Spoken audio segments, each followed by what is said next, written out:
Listo.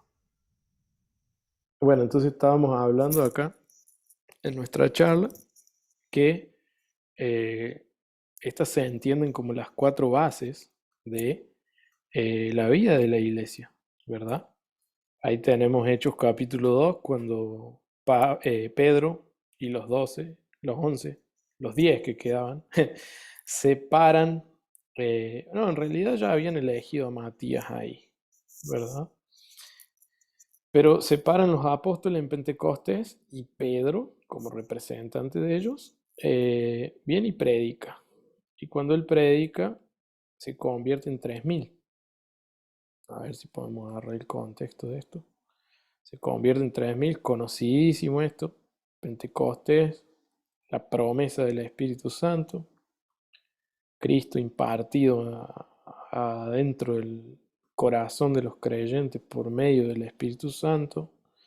eh, Juntos y unánimes, orando en el aposento alto.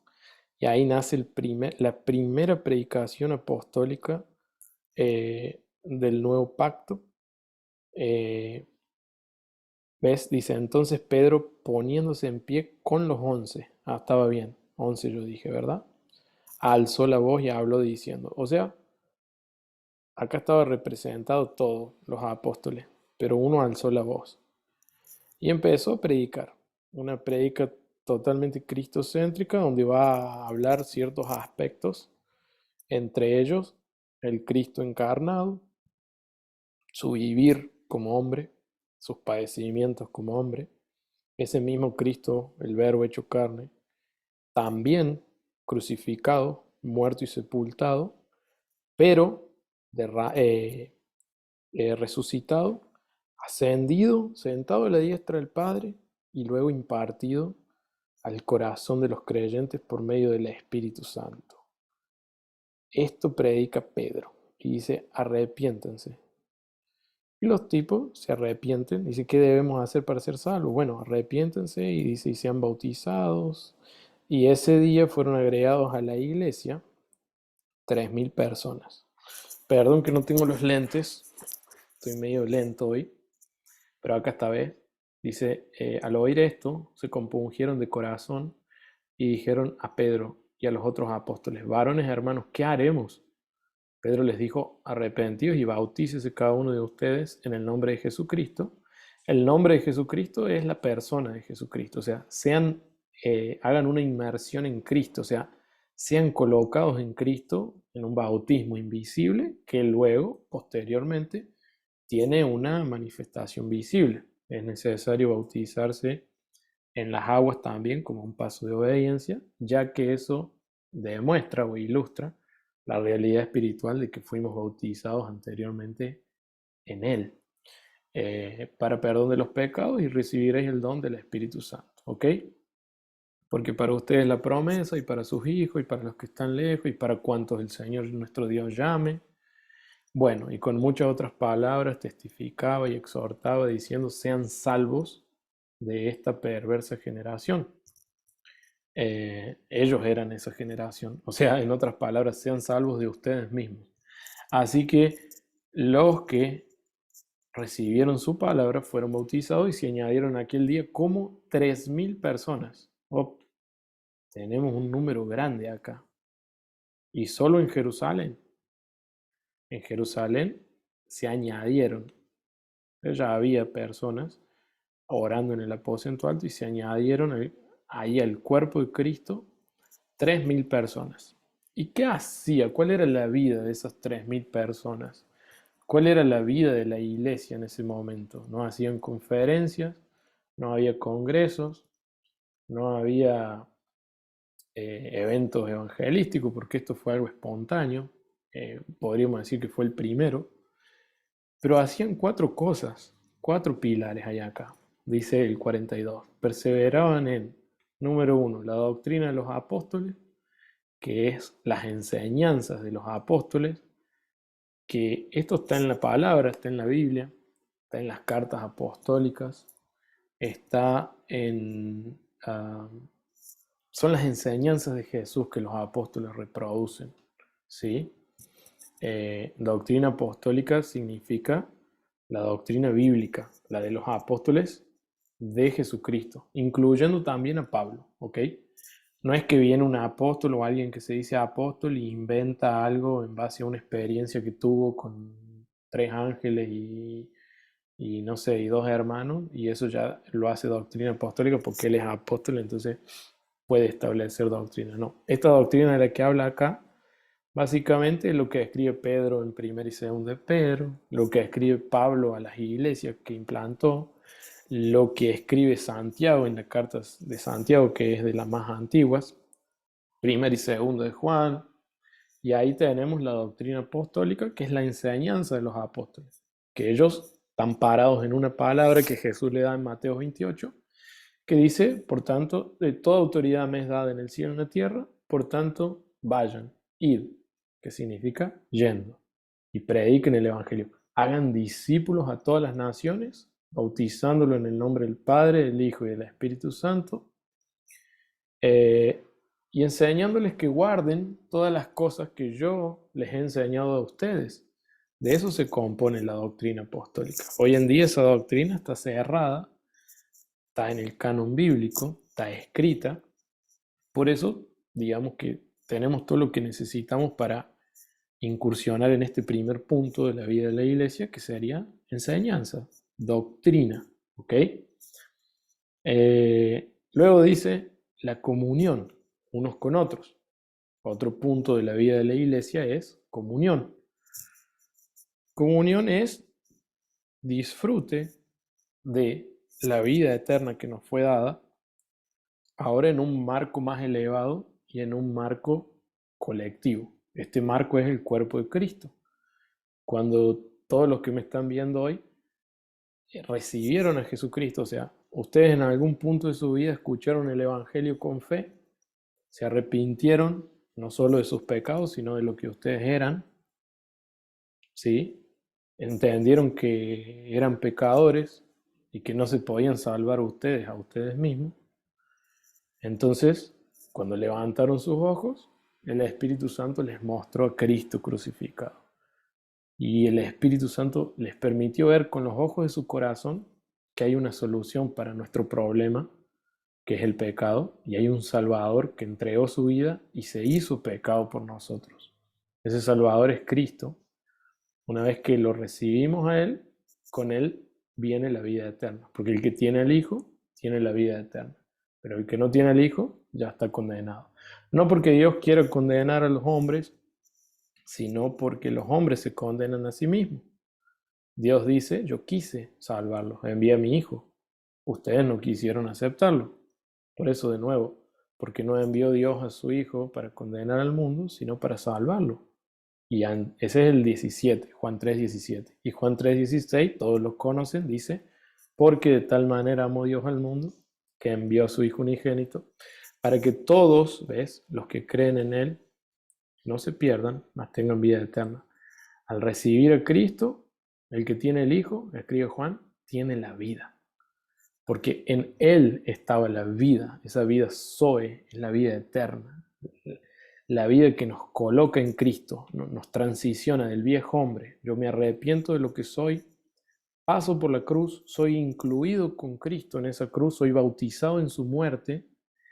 El viejo hombre quedó ahí en la cruz y ya no vivo yo, ahora Cristo vive en mí. Si alguno está en Cristo, nueva criatura es. Las cosas viejas pasaron, todas son hechas nuevas. Este pilar de la iglesia me permite encontrarme a mí mismo en Cristo y encontrar a mis hermanos en Él. Y entonces a ninguno conozco según la carne, según el criterio humano de juzgarlo. Si es argentino, si es brasilero, si es gordo, si es flaco, si es profesional, si no tiene una profesión, si es docto o indocto, si es libre o esclavo, si es gentil o judío. En la salvación, en el Espíritu que es en Cristo, nos encontramos en un marco de comunión demasiado elevado, donde todo aspecto del viejo hombre queda atrás y somos todos hechos nueva criatura. Estoy citando 2 Corintios 5. 17 y el 16, a ninguno conocemos, si alguno está en Cristo, nueva criatura es, las cosas viejas pasaron, todas son hechas nuevas, de manera que a ninguno conocemos según la carne, ni siquiera al propio Cristo, o sea, la revelación de Jesús de Nazaret como el Hijo del Hombre se queda corta cuando yo recibo a Cristo como el Espíritu vivificante. ¿Se dan cuenta? Yo empiezo a tocar un Cristo subjetivo por el Espíritu adentro de mí, que me hace ver y encontrar a Cristo también en mis hermanos. Y ahí está el marco elevado, el marco más elevado de comunión que podemos tener. Un solo cuerpo. Y en ese un solo cuerpo, porque fuimos bautizados en la muerte de Cristo, quiere decir que nuestro viejo hombre fue crucificado con Cristo, sepultado con Cristo, resucitado con Cristo, ascendido con Cristo y sentado en las regiones celestiales con Cristo. Efesios 2, versículo 6. Y en ese un solo cuerpo hay un solo Padre, una sola fe, una sola esperanza, un solo Espíritu, un solo bautismo, un solo Señor. Esas 7 bases que les acabo de nombrar son las bases de comunión que nos unen con cualquier hermano, de cualquier denominación, de cualquier parte del planeta, a lo largo de las eras, en lo que vivimos como iglesia, el cuerpo de Cristo. Acá es iglesia, hablo de iglesia universal, la iglesia, ¿sí? Bueno, y después sigue el partimiento del pan. Otras traducciones dicen las comidas, entre ellas la cena del Señor, que la Biblia nunca llama de Santa Cena, ¿eh? No hay un versículo en la Biblia que diga Santa Cena. Todos dicen cena del Señor, mesa del Señor, partir del pan. ¿Por qué? Porque la cena no es santa en sí. Santos son los que participan de la cena. En el nuevo pacto no hay nada santo externamente. La santidad se porta por dentro, ¿sí? Antes en el antiguo pacto ungían los sacerdotes los utensilios de la casa de Dios y eran santificados, o sea, separados para uso exclusivo en la casa del Señor. Hoy en día todo eso apunta como sombra y figura a una realidad tangible que somos nosotros, instrumentos de justicia en la mano del Señor, miembros los unos de los otros y miembros de Cristo, del cuerpo de Cristo, en donde cada uno tiene un diferente don, una diferente función, y todos fuimos santificados en nuestro espíritu y posicionalmente a los ojos de Dios somos santos y sin mancha. Ahora, en realidad temporal, necesitamos santificarnos en la esfera de nuestra alma, pero en nuestro espíritu, luego de nacer del agua y del espíritu, somos santos a los ojos de Dios. Entonces, santos que participan de la cena del Señor. Hagan esto en memoria de mí, coman mi carne, beban mi sangre y tendrán comunión conmigo. O sea, es como un lembrancinha, se dice acá en Brasil. Es como un souvenir, ahí está. Cuando vas al casamiento de alguien, te dan un souvenir.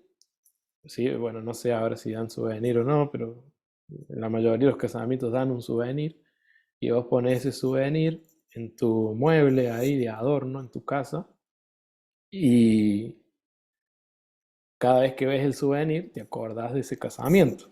Ese souvenir te lo dieron en memoria de ese casamiento. Bueno, la cena del Señor es lo mismo. Es partir el pan y tomar el vino, el cáliz, que es la sangre de Cristo y el cuerpo de Cristo. No que representa a, porque no es un platonismo ni una buena idea. Es una realidad espiritual. Cristo agarró el pan y dijo, este es mi cuerpo, y agarró el vino y dijo, esta es mi sangre. No que el vino se va a transformar en sangre, porque eso también es obsesión. Nosotros no creemos en la transubstanciación, pero creemos sí que hay un vino más real y permanente que es la sangre de Cristo. Y esa es una realidad espiritual que se toca en el espíritu. Creo que todos los que estamos acá presentes han tocado la sangre de Cristo, pero no porque se fueron 2000 años atrás a tocar así la cruz donde goteaba la sangre. Y tampoco fueron al otro extremo de decir, la sangre de Cristo es un buen platonismo, es una buena filosofía, es una linda idea. Está bueno. No, ustedes sintieron claramente el peso de sus pecados siendo retirados y entendieron por medio de la sangre de Cristo, por el tocar espiritual en la realidad de la sangre de Cristo, que ninguna condenación hay para los que están en Cristo Jesús. Por tanto, cada vez que ustedes participan de la mesa del Señor, donde está la cena del Señor, hacen esto en memoria de Él. Y en ese pan y en ese vino ven al Cristo individual molido en la cruz como el grano de trigo, pero también pueden ver en la mesa al Cristo colectivo, que es la iglesia como cuerpo, que ahí está reunida en una asamblea local, pero que tiene millares de hijos e hijas, de miembros en todo el cuerpo.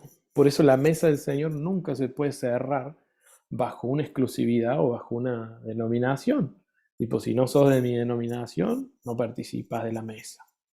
Si no te bautizaste acá, acá en Brasil hacen eso los bautistas en algunas iglesias. Si no se bautizó ese muchacho, por más que sea un predicador de la Gran Siete, no participa en la cena bautista. Claro, entonces no es la cena del Señor, esa es la cena bautista. Y ahí hay que ver, hay que ver qué cuerpo y qué cáliz estamos tomando. Pero bueno, esto es algo fundamental. No podemos cerrar la mesa del Señor bajo ningún aspecto terrenal porque es una realidad plenamente espiritual. Y luego, en 1 Corintios 10, me parece que Pablo señala algunos apuntos, apuntala algunas cuestiones en donde sí, cada uno debe examinarse a sí mismo, porque el que come y bebe indignamente, come y bebe para sí mismo juicio, ¿sí? Y pero ¿cómo come y bebe para sí mismo juicio? Y sí, porque eh, en ese sentido, dice, ninguno que se diga, que diciéndose hermano sea fornicario, sea maldiciente, da una lista ahí de cuestiones imprácticas que no se condicen con la vida de Cristo, en la vida de un cristiano. Y Pablo les dice, hey, bueno, ninguno que practique estas cosas puede sentar a la mesa del Señor y participar dignamente. Y si participa, aún después de haberse examinado, no le cierren la mesa. Si él participa de esa manera, come y bebe juicio para sí mismo, porque no está discerniendo el cuerpo de Cristo. ¿Qué cuerpo de Cristo? El cuerpo de Cristo de Jesús de Nazaret, el primer cuerpo molido en la cruz, o la iglesia. La iglesia no está discerniendo el cuerpo espiritual de Cristo. ¿Por qué? Porque cuando Él se dice hermano, pero al mismo tiempo practica terriblemente esas cuestiones que Pablo describe ahí, si quieren podemos abrirlas y entrar en detalle, no es el tema hoy, dice, no está discerniendo el cuerpo. Cuando yo peco voluntariamente, no estoy discerniendo el cuerpo. ¿Cómo así? Y sí, a ver, vamos a suponer, eh, yo me voy a agarrar las trompadas con alguien en la calle. ¿Por qué? Porque quiero. Me cruzo el auto, me calenté, me pongo los guantes, me bajo y empezamos ahí, pum, pum, pum. Bueno, pleito, contienda, ira, disensión, todo eso, obra de la carne. Y ahí viene un hermano y me reprende y me dice, bueno, ya, para con esto, no lo hagas. ¿Qué te importa a vos? Yo le digo, ¿qué te importa si es mi vida? Yo peco, es mi vida, yo hago lo que quiero. Y el hermano me dice, no, fíjate que no es tan así. ¿Cómo que no? ¿Cómo que no? Y no, hermano, porque no es que vos pecas y te afectas a vos mismo. Bueno, me afecto a mí y a mi familia. Soy yo y mi casa, no te metas. No me vengas a decir. Tampoco. Eso está correcto, sos vos y tu familia, pero tampoco termina ahí. Es una esfera más amplia. Si vos ya sos un miembro del cuerpo de Cristo y seguís pecando deliberadamente, le estás haciendo un daño al organismo espiritual del cual vos haces parte. Y entonces el avance colectivo se frena porque algunos deciden no querer avanzar con el resto. Deciden pecar voluntariamente. Y ahí el autor a los Hebreos en el capítulo 10 y en el 6 lanza unas cuestiones bien profundas que ponen en crisis arminianos y calvinistas. Ambas posturas las ponen en crisis. Porque bueno, ahí entramos en un tema más profundo. Dice que no queda más sacrificio para aquel que decide pecar deliberadamente. Y bueno, no es tan así como se entiende clásicamente, pero tampoco el tema, no vamos a entrar, sino agarrar el concepto que nosotros los cristianos, los que hemos nacido nuevos, si tenemos alguna noción de que estamos en un cuerpo espiritual y somos miembros uno de los otros, bajo ningún punto, por amor a Cristo, por amor al cuerpo de Cristo, por amor a mis hermanos, por amor a mi familia también, que son miembros del cuerpo de Cristo, y por amor a Cristo que habita en mí, no puedo entregarme deliberadamente al pecado. Por eso ahí Pablo hace un apelo y dice, cada uno examínese a la hora de participar de la mesa del Señor. En este aspecto se abre un ámbito de confesión de pecado. Y la confesión de pecado es una práctica neotestamentaria en donde Santiago 5, le voy a poner acá la pantalla un poco. Ahí están viendo, ¿verdad? ¿Sí? Dame un ok. Sí, Gracias, muchachos. ¿Está aburrido o están- que yo, esto tiene no te todo, diría, pero toda la vida de la iglesia está en esto, en la doctrina de los apóstoles, en la comunión, en el cuerpo de Cristo, en el partir del pan, que lo estamos analizando ahora, y en las oraciones corporativas, que ya lo vamos, el último punto que nos queda. Y por ahí a lo mejor podemos parar. Eh, bueno, tenemos un poquito de paciencia. Yo, perdón que hoy no le cité muchos versículos, no le mostré. Pero si vamos a Santiago, ay, acá, Santiago, 6, 16, 17, a ver, fíjense, no hay resultados. Santiago, 5,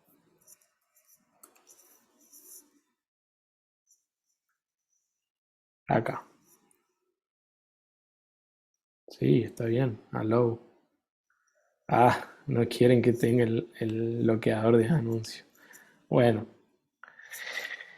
eh, confesaos vuestras ofensas. Otra traducción dice vuestros pecados, porque acá no es ofensa, es pecado. No todo lo que ofende a un hermano es pecado, pero confesaos vuestros pecados unos a otros y orad unos por otros para que seáis sanados. La oración eficaz y justo puede mucho. Y ahí empieza a contextualizar con Elías. Este confesaos vuestras ofensas unos a otros es una práctica de confesión, que es una de las prácticas de la iglesia primitiva, pero eso se debe hacer en un ambiente saludable, eso se debe hacer con el presbiterio de la iglesia, que es el gobierno de la iglesia, ¿sí? Eso se debe hacer con sabios que puedan juzgar el caso. Eh, Imagínense si uno empieza a exponer así las cosas al frente de otros hermanos que no poseen la madurez para digerir. Acá está, vean cómo dice NTV. NTV nos favorece un poco más, pero es que el original dice pecado, ¿está bien? Confiésense los pecados, ¿está? Unos a otros. Unos a otros. Acá está el corporativismo. ¿Por qué esto está en la vida de la iglesia? Todo lo que en el Nuevo Testamento diga los unos a los otros está hablando en el marco de la iglesia, ¿sí? Entonces, acá hay confesión a un nivel corporativo, yo confieso ante Dios en la intimidad, perfecto, y luego ante la persona que me está discipulando, ante el gobierno de la iglesia, el presbiterio bíblico que ejerce la autoridad en la asamblea local, yo tengo que rendir cuentas, ¿se dan cuenta? O mucho más si quiero ser libre de una debilidad, de un pecado, tengo que recurrir al cuerpo de Cristo, porque ahí está todo el recurso del cual el Señor se va a valer para darme el suministro de vida. Recuerden que individualmente me dio la vida eterna, pero corporativamente me dio la vida de la iglesia. Y esa es una dimensión que hay que tocar. Entonces dice, unos a otros, ¿ves? Y oren, confesión y oración corporativa, para que sean sanados. Este es el fin, el objetivo final. Y todo lo que diga uno por los otros está en el núcleo de la vida de la iglesia. Dice, viste en Hebreos que dice, no dejando de congregarse, dice, como algunos tienen por costumbre, y si seguimos leyendo, dice, exhortándoos los unos a los otros, ¿sí? Entonces, el hecho de congregar trae consigo la exhortación y es una práctica colectiva. Bueno, y esto, el último punto acá, son las oraciones. Volví sobre el 42. Vemos que 3.000 personas hacían esto. 3.000 personas perseveraban en, número uno, la doctrina de los apóstoles. Número dos, la comunión en ese entendimiento de que estamos en Cristo, de que somos uno en Cristo. La comunión, hay un poder magnético que te une a personas que poseen el mismo espíritu, el cual es el Espíritu Santo. Eso se disfruta. Yo he viajado a varios, no a muchas naciones, pero a algunas, y en todos los lugares me he encontrado con hermanos y hermanas queriendo o no, habiéndolo planificado o no. Dios siempre me proveyó el marco más glorioso de comunión, que es el cuerpo de Cristo, que es el marco en el cual estamos congregados esta noche. Ustedes están en Córdoba, yo estoy en Ciudad del Este, pero estamos abriendo la escritura. No les vengo a hablar de experiencias personales ni a hacer doctrina basado en el yo. Estoy levantando la escritura y en esa escritura que es Cristo estamos teniendo comunión. Y en el espíritu que tenemos estamos teniendo comunión. Bueno, y por último dice las oraciones. Había reuniones de oraciones, sí señor. Entonces había reuniones de enseñanza, la doctrina de los apóstoles. Estas son un tipo de reunión más grande que hace la iglesia. Hace un tipo de reunión más grande, ¿sí? Más abajo vamos a ver que ellos se reunían en el patio del templo de Salomón, en realidad el templo de Herodes, reconstrucción del templo de Salomón, y el resto de las tres las hacían en las casas, ¿sí? En las casas había comunión, había partimiento del pan, había oraciones, si quieren lo podemos ver hoy. Y el resultado de esto, acá está, de la vida de la primera comunidad, la vida de los primeros cristianos es, sobrevino temor a toda persona y muchas maravillas y señales eran hechos por medio de los apóstoles. Todos los que habían creído estaban juntos. Eran 3.000, pero estaban juntos. Y tenían en común todas las cosas. Qué fuerte esto, ¿eh? No es comunismo, ¿eh? Es una comunidad cristiana. Y vendían sus propiedades, ¿sí? Y sus bienes y lo repartían. Uf, y esto destruye un montón de cosas. Si quieren podemos entrar en esto, pero no es el punto. Como que no había límite para dar. No había ese 10% obligatorio. Este daba más que acá tenemos a Bernabé, por ejemplo, el próximo, vamos a verlo, Bernabé, que entrega una propiedad entera. No entrega el 10% de la propiedad, entrega todo. Bueno, después si quieren podemos tocar ese tema, podemos hablar de la ley, podemos hablar de antes de la ley, de después de la ley, de qué se hace en una iglesia local con los recursos financieros. Está todito en la Biblia, todo detallado, ¿sí o no, Joaquito? ¿Estábamos leyéndolo otra vez o no? Sí, mi bro, es así. Es Ahí. así, eh, está todito en la Primero Biblia. Timoteo, segundo Timoteo. Exacto, por eso yo les di la tarea, Tito. Tito, yo les di la tarea a Samu y yo también estoy cumpliendo esa tarea, leer todo primera de Timoteo, todo segundo de Timoteo, todo Tito, todo Filemón, toda tercera de Juan, toda segunda de Juan, en ese orden, y toda primera de Juan. Esas cartas tenés todo lo que se necesita para un funcionamiento adecuado en el marco de la iglesia local, ¿sí? La iglesia es una, como el cuerpo de Cristo, en las regiones celestiales, pero las iglesias, o sea, la iglesia se transforma en las iglesias por causa de las localidades o de las ciudades. Por eso hay varias iglesias locales, pero hay una sola iglesia universal, que es el cuerpo de Cristo, que nos reúne a todos. Bueno, puedo seguir un poco más. Según la necesidad se repartía y perseverando unánimes cada día en el templo, ¿sí? Acá están las reuniones de impartición apostólica, en el templo, Vamos a ver cuál era ese templo, porque todavía los cristianos no tenían templos cristianos. Este no es un templo, es el templo y es el templo de Herodes. Es un templo que tenía atrio, lugar santo y lugar santísimo. Y es un templo que va a durar hasta el año 70, cuando Tito invade Jerusalén y la hace pedazos. La destruye y no queda piedra sobre piedra de este templo. Y se cumple la profecía de Jesús, porque eran encofradas con oro las paredes del templo. Tito quiso sacar ese oro, ofreció un cerdo en el altar. Bueno, hay una sombra y figura de la abominable desolación de la cual habla Daniel ahí también. Y ese templo dejó de existir en un momento. Este templo que nombra la Biblia acá es, digamos así, como un lugar de referencia pública de reunión. ¿Está bien? Ya les explico el por qué. Y partiendo el pan, ¿en dónde? En las casas.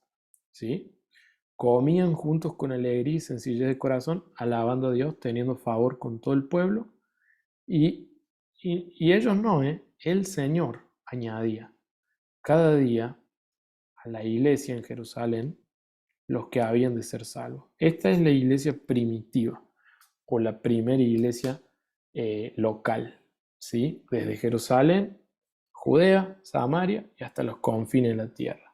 Por eso el Evangelio es poder de Dios para salvación a todo aquel que cree, primeramente al judío, estoy citando Romanos 1:16, y después también al griego. Entiéndase por griego gentil y por gentil naciones, ¿sí? Está Israel, están las naciones y está la nación santa y celestial que es la iglesia. Y hay tres pactos. El pacto noético hecho con Israel, el pacto noético de Noé hecho con las naciones, el pacto mosaico de Moisés hecho con Israel y el nuevo pacto hecho en la sangre de Jesucristo, que es para la iglesia, para el nuevo hombre, para la nueva creación, para los nacidos de nuevo, que ya no están en el viejo hombre. No hay judío ni gentil. Acá hay, todos somos una nueva criatura en Cristo. Bueno, me interesa volver un poquitito más atrás y ver algunos detalles de acá. Primero, el número de personas, 3.000. ¿Sí? Segundo, los cuatro pilares básicos de la vida de la iglesia en la práctica. La doctrina apostólica, comunión, partir del pan y oraciones corporativas. Las oraciones corporativas, tengo un video en YouTube que fue una impartición para pastores y líderes de diferentes países. Es el último de una serie de 20 y tantos videos que nos hemos reunido durante un año entero, los sábados a la mañana, con hermanos de distintas naciones: España, Panamá, Costa Rica, México, Argentina, Estados Unidos, Cuba, Francia. Había varios hermanos y todos ministros con llamados hacia la edificación del cuerpo de Cristo. Y impartimos una serie de enseñanzas y la última es sobre oración corporativa. Se las puedo dejar después para que la vean si quieren. Ahí se detalla más sobre las oraciones, este punto de acá. ¿Ok? Bueno, y perseverando unánimes cada día en el templo, partían el pan y partiendo el pan en las casas, comían juntos con alegría y sencillez del corazón. Joaco, vos estás leyendo el libro. ¿Cuál libro me dijiste que estabas leyendo? Asuntos de la Iglesia. No, acerca de las reuniones en casa, estoy Bueno, todavía.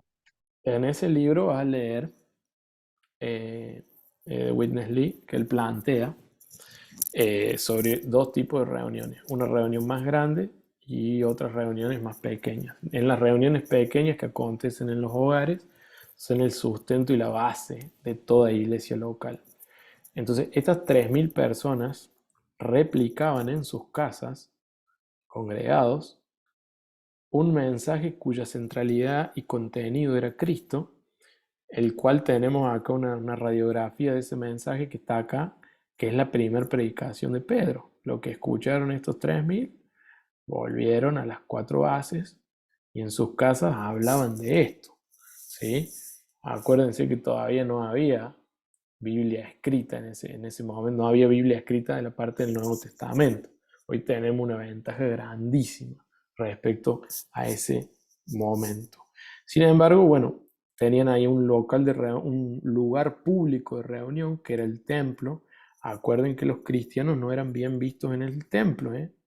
No eran bien vistos en el templo, mucho menos cuando hacían milagros como Pedro, que en el capítulo que viene va a hacer un milagro en el nombre de Jesucristo, le va a ordenar a un cojo que se levante y ande. Y esa va a ser una de las últimas veces que van para ahí, en la puerta del templo llamada La Hermosa. Hay un cojo que les dice, los mira como esperando recibir algo, y estos le dicen, no, no tenemos oro ni plata, pero lo que tenemos te damos. ¿Ve? Lo que tengo adentro mío, que es Cristo, como sé que tengo a Cristo y lo conozco, eso te doy. En el nombre de Jesucristo, levántate y anda.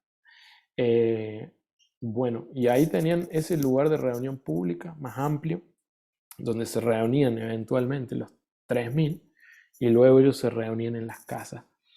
Y este modelo de las casas no es una denominación tipo, ay, bueno, seamos la iglesia en las casas. No, las casas en sí, los hogares, no son puntos evangelísticos, pero sí son ambientes de comunión donde si el evangelio funciona en el núcleo, en el seno de ese hogar y de esa familia, esa casa se puede abrir tranquilamente como un espacio donde esa estructura sirva a la iglesia, a la asamblea local. ¿Se dan cuenta? Nosotros no arrancamos por la estructura y cuando tenemos un edificio bonito con un púlpito, un predicador y un programa, y púlpito, predicador, programa y paredes. Esas son las 4P del sistema. Cuando tenemos eso, ahí podemos arrancar. No, no, porque de esa manera vamos a desangrar generaciones intentando sostener un edificio y nos vamos a correr el riesgo de transformarnos en personas templo dependientes, se dan cuenta, templocéntricas, que todo gire alrededor de una gran estructura muy bonita, en donde embutimos una serie de actividades para que todos vayan a ese lugar. O una estructura muy bonita que nos cuesta muy caro y lo usamos una o dos veces por semana. ¿Se dan cuenta? No hay nada en contra de las estructuras, son estructuras y nada más. Lo que sí hay en contra es de la templo dependencia, de no entender que nosotros somos el templo del Espíritu Santo y que las estructuras sirven a la iglesia, no la iglesia sirve para pagar las estructuras, ¿se dan cuenta? Tenemos un ejemplo muy bonito, les voy a ilustrar, esto se los quería mostrar hoy.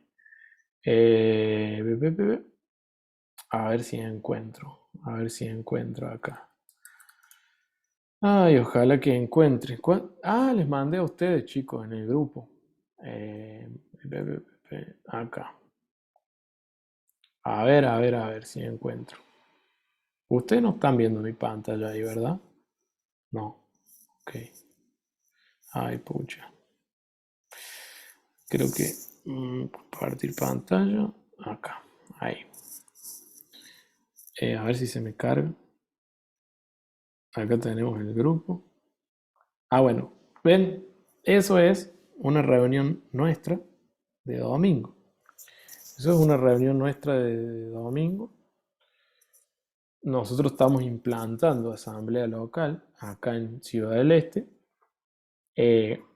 pero esto todavía no llega a ser una congregación.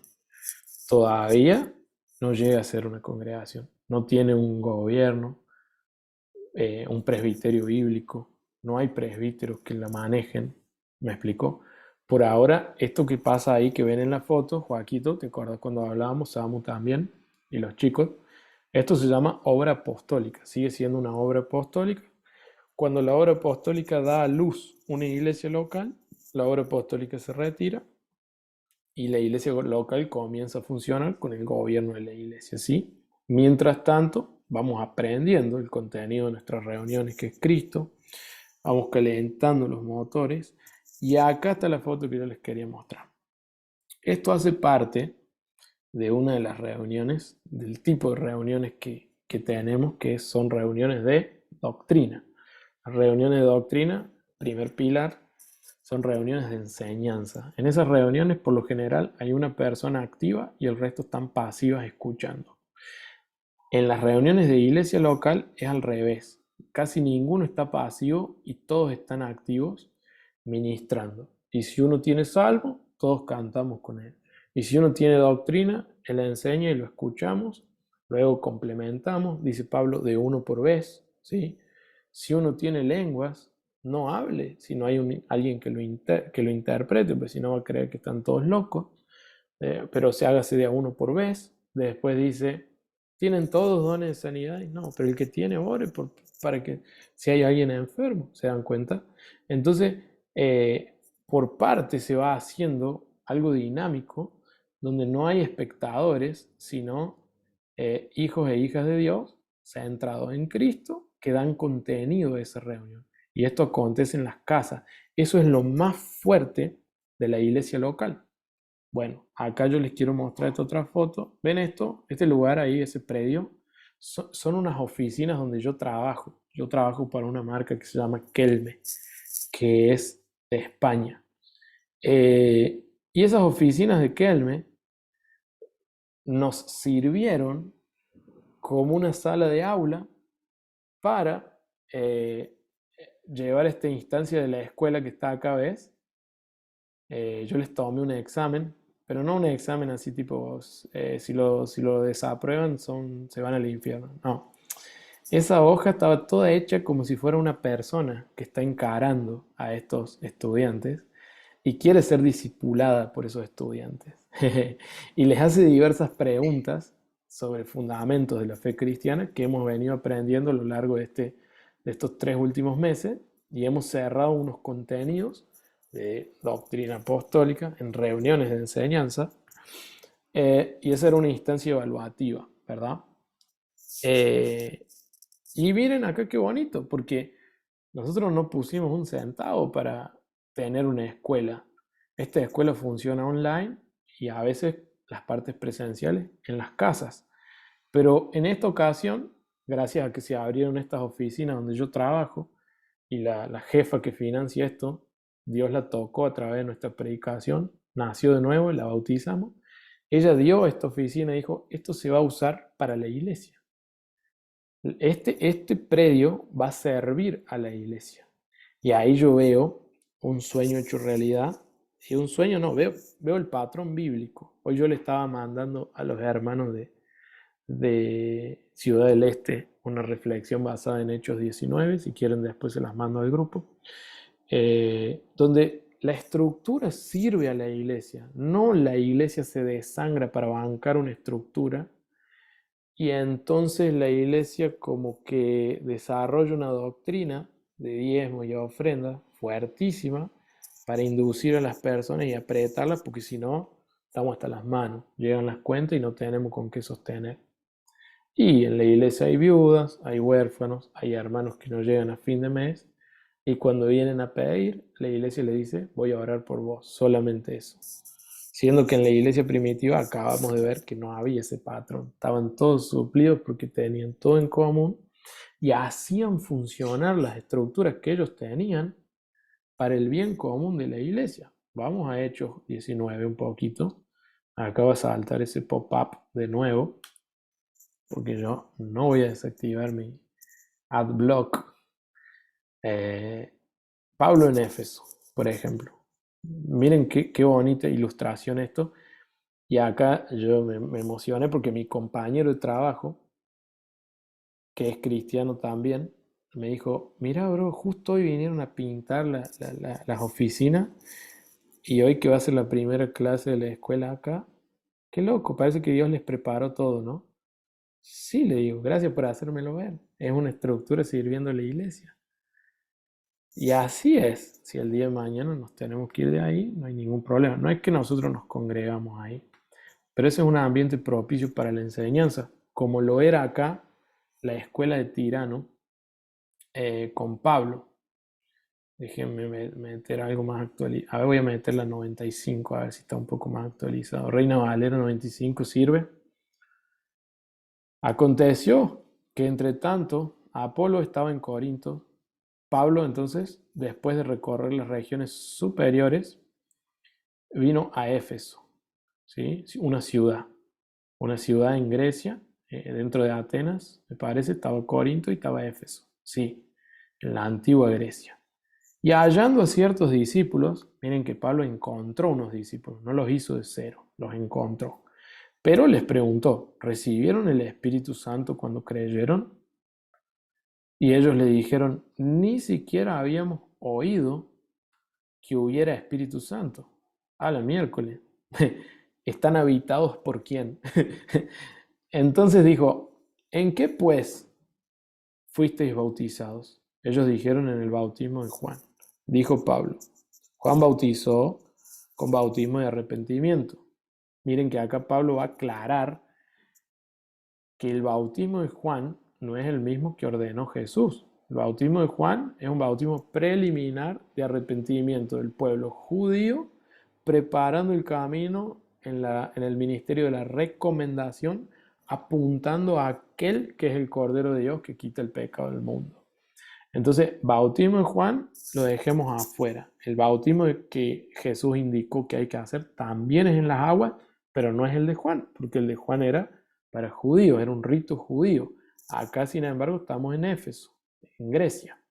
Y ahí Pablo les aclara, dice, vean, Juan bautizó con bautismo de arrepentimiento, diciendo al pueblo, al pueblo, son los judíos, que creyeran en aquel que vendría después de él, esto es Jesucristo.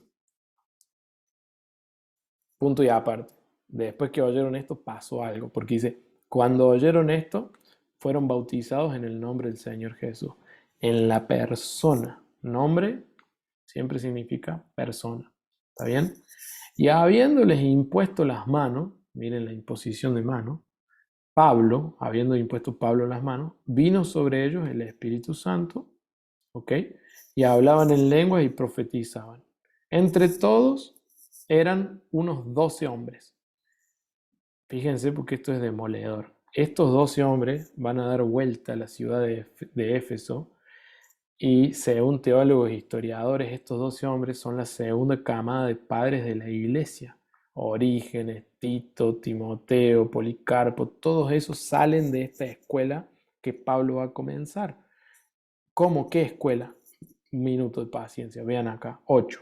Entrando Pablo en la sinagoga judía, en Éfeso ¿cómo había una sinagoga judía? Claro, porque había prosélitos, judaizantes, adeptos al judaísmo que querían buscar a Dios y eran de otras naciones. Entonces, entrando Pablo a la sinagoga, que por señal, la sinagoga tipifica la maquinaria religiosa de la época. La maquinaria religiosa que era un poder descomunal que también crucificó a Jesucristo. Pablo se metió, entre comillas, al sistema de la época, al sistema religioso. Y habló con valentía por 3 meses, discutiendo y persuadiendo, ¿sí? Discutiendo y tratando de persuadir acerca del reino de Dios, lo que me da a pensar que Pablo estaba predicando el evangelio del reino. Y para el evangelio del reino siempre hay una puerta abierta, solo que, dice, algunos se rehusaron a creer, o sea, no creían y maldecían el camino con mayúscula. ¿Quién es el camino? Cristo. O sea, algunos de los de estos sistemas religiosos que crucificó al propio Cristo, esa maquinaria infernal, que es una máquina de moler personas en el viejo hombre. Jesús le dijo a los fariseos, por el amor de Dios, les dice, ustedes recorren cielo y tierra para hacer un prosélito, o sea, un adepto al judaísmo, que no es judío, pero lo traen, lo circuncidan. Esto pasaba ahí en Grecia, porque no eran judíos, eran adeptos al judaísmo.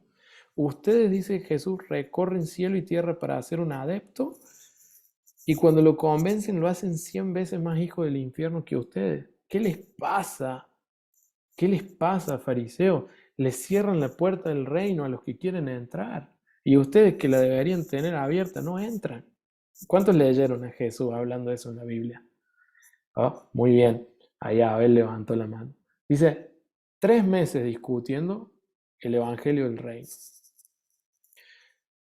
Pero delante de la multitud, estos tipos que estaban con una carga de sistema adentro terrible, la misma maquinaria, el mismo espíritu judaizante de la época, que es el que va a hacer que se circuncide Timoteo, aunque sea griego, que es el que va a generar una disputa entre Pablo y Pedro, cuando en un momento en Galacia Pablo lo tiene que resistir a Pedro y le dice, hermano, para de judaizar, si somos salvos por Cristo en la cruz, no por judaizar, vos mismo predicás esto y ahora que está con los judíos judaizás y después con los gentiles lo discriminás. Y dice que hubo una riña no pequeña ahí entre Pablo y Pedro. ¿Cuántos leyeron eso en Gálatas también? Un minuto, ahí está. Y Pablo se apartó de ellos, que está bien, ok, acá no me reciben, me aparto. ¿Qué hizo Pablo? Se apartó de ellos. O sea, Pablo salió del sistema, pero separó a los discípulos junto con él. ¿Está bien? Los separó discutiendo cada día en la escuela de un llamado tirano. Tirano con doble N acá. Otras traducciones con una sola N. Este es un nombre propio. No es que la persona era Hitler, Mussolini. No, tirano era una persona. Esa persona, la cátedra de tirano o la escuela de tirano, era como si fuera una universidad. Un ambiente público con aulas y salas donde se exponían los pensamientos de los filósofos griegos de antaño. Epicuro, Sócrates, ¿sí? Aristóteles. Había cátedras y Pablo agarró ese espacio, agarró esa estructura y la puso al servicio de esos 12 discípulos. Separó a los 12, que eran 12, dice 12 hombres acá. A esos 12 los separó y los llevó a un lugar a darles una escuela, a impartirlos, la cátedra de Cristo. Él les daba, ellos no iban a la sabiduría mundana, la sabiduría de este siglo, de los filósofos griegos. Ellos eran instruidos durante, ¿cuánto dice? Así continuó por espacio de 2 años Pablo impartiendo en una escuela.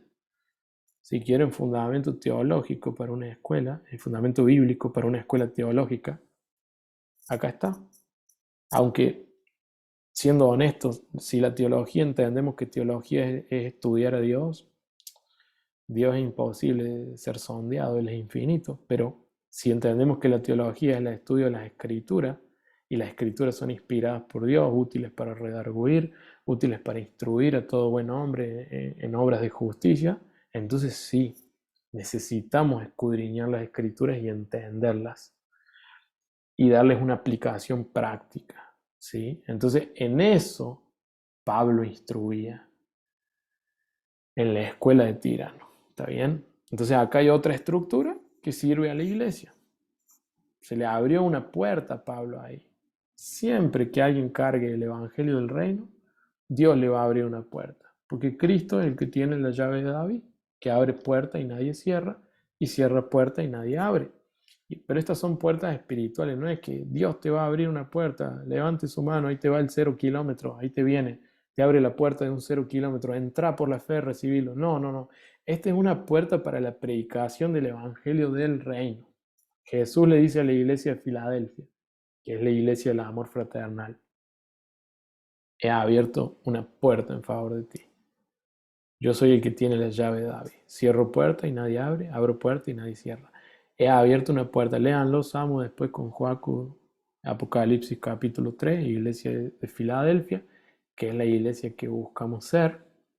Es la regresión de la Odisea, que es la iglesia esplendorosa, magnífica. Me he enriquecido, soy rico, no tengo necesidad de nada. Y Jesús le dice, no, eres pobre, ciego, desnudo y desgraciado. Compra de mí colirio, compra de mí oro fino, compra de mí oro refinado y lino fino para que te vistas, porque estás desnudo, para que no se te vea la desnudez. No sos ni caliente ni frío, sos tibio, te voy a vomitar de mi boca y me dejaste afuera de tu sistema de reuniones, porque yo estoy a la puerta y llamo. Y no es un mensaje para no convertidos, es para una iglesia. Yo estoy a la puerta y llamo. Si alguien me escucha mi voz, abrirá y yo entraré a él y cenaré con él y él conmigo. Esto es fuerte. La regresión de la Odisea para Filadelfia es la deconstrucción del sistema que tiene un montón de cristianismo degradado adentro. Bueno, por espacio de 2 años, de manera que todos, ¿viste? Esta es otra cosa que veíamos hoy a la mañana con los hermanos de Ciudad del Este. Todos los que habitaban en Asia oyeron la palabra del Señor. O sea que no funcionaba solamente en la escuela, había una aplicación práctica donde esos 12 que Pablo hizo entrar a esa escuela, otra traducción dice, eran como 12, eran aproximadamente 12, no sabemos si eran 12, está bien, pero digamos que eran 12. Eh, Esos 12 ponían en práctica lo que aprendían en la escuela y hacían otros discípulos. Y hacía Dios milagros extraordinarios por mano de Pablo. Bueno, volvemos un poco acá a algo que les quiero mostrar. Ahí tenemos un ejemplo de una estructura sirviendo a la iglesia local.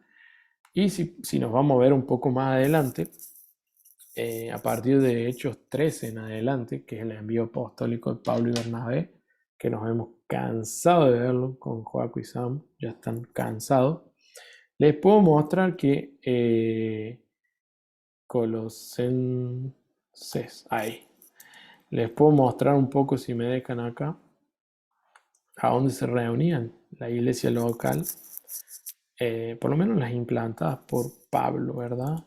Pablo y Silas en un entonces, primero Pablo y Bernabé, después Pablo y Silas, después Pablo y Timoteo, con colaboradores en su equipo apostólico como Juan Marcos, como Junias, que era de gran estima entre los apóstoles, una mujer haciendo la obra, Filemón, 1, 2.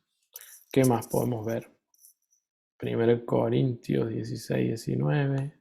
Creo que acá tenemos ejemplos suficientes. 1 Corintios 16, 19. Hechos 12, 12. También tenemos una reunión de oración en una casa. ¿Sí? ¿Por qué les muestro esto? Porque el sustento de las reuniones de la iglesia local son las casas. Y eso es innegociable. No es que hay que hacer una denominación que se llama iglesia en las casas, porque los otros están mal y nosotros estamos bien. No, no. Es que la vida orgánica de la iglesia se vive de adentro hacia afuera. Y lo que funciona en casa, funciona en la ciudad. Y la casa puede servir como lugar de reunión. Y si la casa es muy pequeña, y bueno, nos reunamos en 2 o 3 casas. No, pero va a ser un desastre. ¿Por qué? Si hay un gobierno en la iglesia, un presbiterio compuesto por presbíteros, no va a haber ningún problema. Miren lo que dice Pablo a los colosenses. Les ruego que saluden de mi parte a nuestros hermanos en la Odisea. Ah, la iglesia en la Odisea. Y también a Ninfas y a la iglesia que se reúne en su casa. O sea que en la casa de Ninfa se reunía la iglesia. ¿Sí? La iglesia en la Odisea se reunía en la casa de Ninfa. Luego tenemos Romanos 16, 5. Den también mis saludos a la iglesia que se reúne en el hogar de ellos. ¿Dónde se reunía esta iglesia? En el hogar de ellos. ¿Quiénes son ellos? Creo que está hablando de Aquila y Priscila acá. A ver, sí. Volvamos un versículo atrás para agarrar el contexto.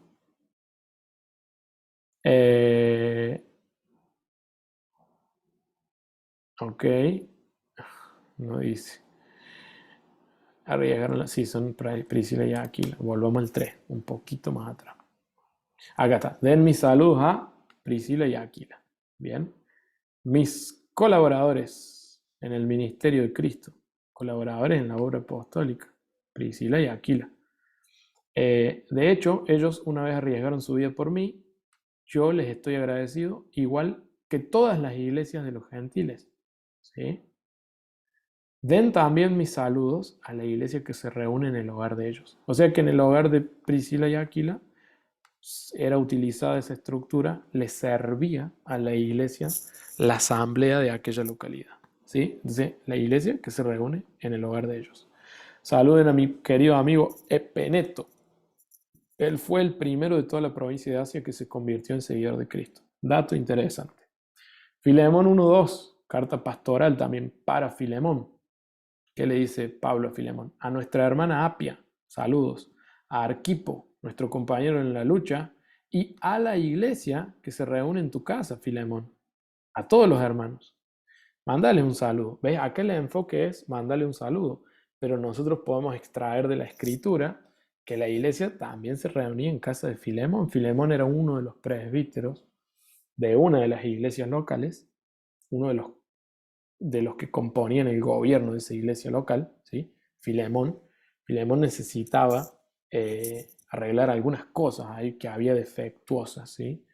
Tito necesitaba arreglar unas cosas defectuosas. Una de ellas era colocar, alinear presbiterios en las iglesias. Pero la iglesia acá que estaba se reunía en la casa de Filemón. Filemón es uno de los presbíteros o pastores, podemos decir. Estas son cartas pastorales, son cartas para presbítero, anciano, episcopo, significa toda la misma cosa. En el griego es episcopon, ¿sí? De ahí sale anciano, presbítero, obispo, eh, episcopo y pastor, si queremos agregarle, pastor como cargo, no como función, sino como cargo administrativo dentro de una iglesia local.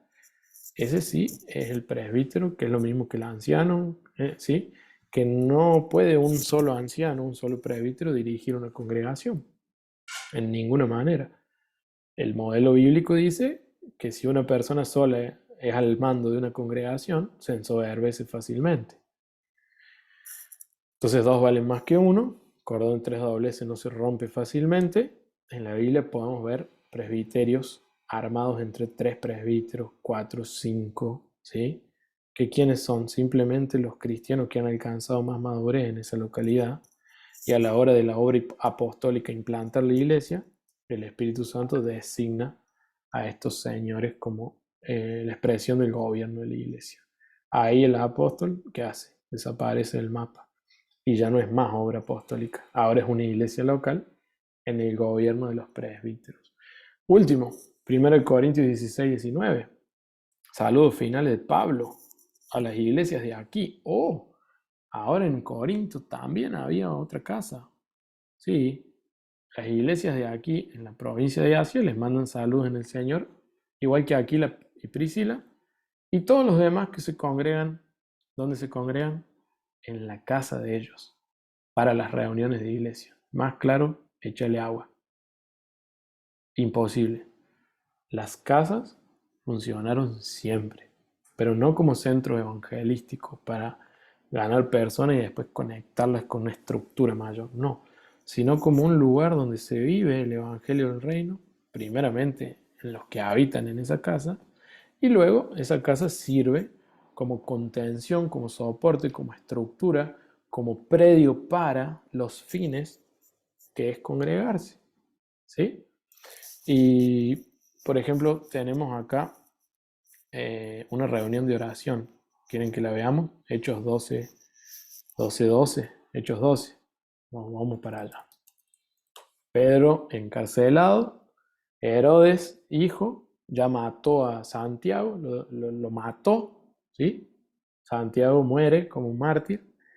Y la iglesia en Jerusalén se desmorona. Y es una persecución a propósito que Dios promovió, dejó que se perseguiera esa iglesia para que salieran de Jerusalén, para Judea, Samaria y los confines de la tierra. Pero cuando lo encarcelan a Pedro, Herodes se engrandece y dice, a este también lo mato, a este lo decapito en plaza pública y me gano el aplauso del pueblo. Bueno, no iba a ser así porque Dios tenía otros planes. Pedro iba a ser un mártir, sí, pero no iba a morir en ese momento. En ese momento Dios iba a enviar ángeles que lo iban a liberar de la prisión. Es reconocidísima esta historia. ¿Ves? Por ese tiempo el rey Herodes Agripa, el hijo, comenzó a perseguir a algunos de los creyentes de la iglesia. Mandó matar a espada al apóstol Santiago, hermano de Juan. Y cuando Herodes vio que esto les agradó al pueblo judío, también arrestó a Pedro. Esto sucedió durante la Pascua. Después lo metió en cárcel y lo puso bajo vigilancia de 4 escuadrones, de 4 soldados, cada uno 4 por 4, 16. Herodes tenía pensado llevar a Pedro a juicio público después de la Pascua, ¿ves? Lo quería matar en plaza pública. Pero, mientras Pablo estaba en la cárcel, la iglesia oraba fervientemente por él. Acá ya estaban perseverando en las oraciones como parte de la vida de la iglesia, pero estaban orando por una causa pesada, ¿sí? ¿Y qué pasa? La noche antes de ser sometido a juicio, Pedro dormía, sujetado por dos cadenas, entre los soldados. De repente una luz intensa ilumina la celda y un ángel del Señor se pone al frente de Pedro. El ángel lo golpeó en el costado para que se despierte. Miren el despertador de Dios. Estaría bueno, un ángel que te golpea. Despiértate, rápido, levántate. Las cadenas se cayeron. Después el ángel le dijo, vístete y ponte tus sandalias. Pedro salió, agarra tu abrigo. Ahí sale, Pedro traspasa toda esa guardia, nadie lo ve. Y de pronto, en la calle, el ángel lo deja. ¿Sí? Y finalmente Pedro volvió en sí y dijo, upa, esto es verdad, lo que pasó no es un sueño ni nada, el Señor envió su ángel. Este es Salmo 91. El Señor envió su ángel y salvó a Herodes, o el ángel de Jehová acampa alrededor de los que le temen. Está citando un versículo, en el original acá Pedro está citando una escritura. Y de los líderes judíos, mira, lo salvó de la maquinaria religiosa de la época, que tenían pensado hacerme. Cuando se dio cuenta de eso, se fue ¿a dónde se va? A la casa de María. De nuevo, este no es el núcleo del relato bíblico, pero lo vamos a usar para extraer detalles de la iglesia local.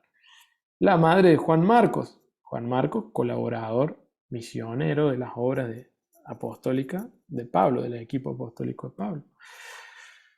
Y dice, donde muchos se habían reunido para orar. ¿Dónde estaban orando los muchachos? En la casa de María, madre de Juan Marcos. Reunión de oración era en las casas. Estaban bajo persecución, claro, pero no dejaban de orar. Ay, no, y no hay reunión de oración porque llueve. Para, hermano, hay una causa mayor. Hay más que lluvia acá. Acá hay un ejército